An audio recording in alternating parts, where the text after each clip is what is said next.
partie les métiers installation technique fluide, simulation dans la 2026.A, donc première mise à jour de la version 2026. On va avoir certaines nouveautés, donc dont une première qui va intéresser tous ceux qui font de la modélisation pour la simulation, qu'elle soit thermique, acoustique, incendie, dans CPK-MEP et IFC Builder. Donc pour IFC Builder, ça va être souvent pour alimenter les CP thermes, RE2020, les Acoubat, CP Sound. Quelque chose qui se passait souvent sur les gros projets où on calait un fond de plan DXF, DWG un petit peu gourmand, c'était que ça picotait un peu. C'est-à-dire si on va dans la version 2025.D, donc on va le voir tout de suite hein, sur un exemple. On peut le voir en comparant par exemple IFC Builder 2025.D. Alors cet ouvrage exemple, vous le connaissez, c'est l'ouvrage exemple d'un bâtiment d'habitation collectif.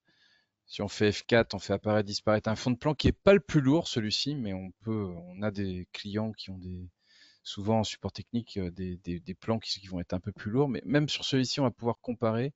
C'est-à-dire que si on va voir, c'est bien un fond de plan DWG, ça aurait pu être un DXF, et quand on a un DXF, parfois aussi, on peut avoir des DXF plus lourds que le DWG lui-même à manipuler.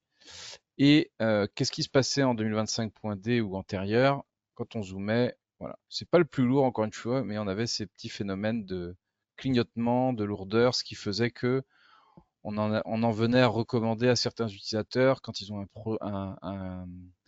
plan un peu lourd d'aller désactiver des calques ou de plutôt qu'utiliser la roulette, d'utiliser plutôt le zoom fenêtre comme ça ancien pour ne pas avoir ces problématiques de rafraîchissement et de fluidité de navigation. Dans la 2026.A, le même projet. Je ne sais pas si vous vous rendez compte comme ça, mais c'est juste énorme au niveau de la fluidité sur ce plan-là. Et alors sur des plans un peu plus lourds, je pense que vous gagnerez beaucoup en confort. Ok, voilà, donc ça c'est quelque chose, je pense, qui va être assez important pour ceux qui vont faire des gros projets de rénovation, de neuf dans la simulation thermique ou acoustique.